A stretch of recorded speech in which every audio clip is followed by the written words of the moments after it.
приятели, аз съм Мартин Антов или както вече знаете, просто Марто.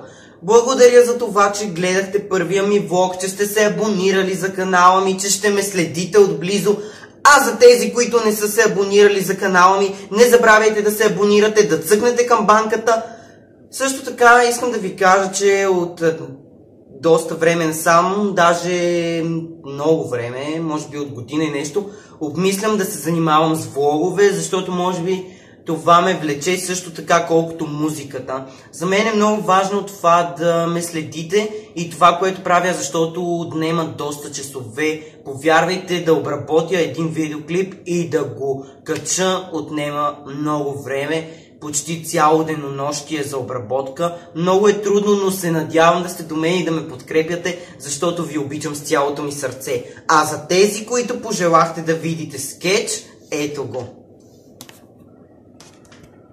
Мамо!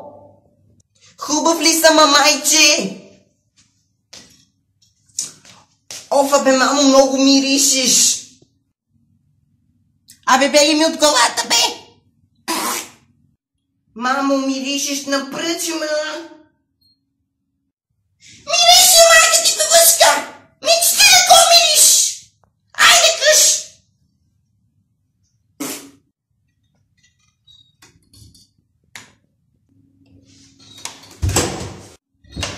Мамо! Мичи, не съм ли хубав, мамче? Мамче! Не съм ли хубав, ма? Оли! Ма ти си как педерас, бе! Кой да направи тъй? Че как педерас си стана? Спри.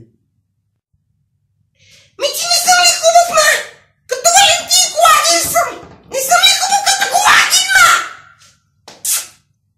Като Колагин съм.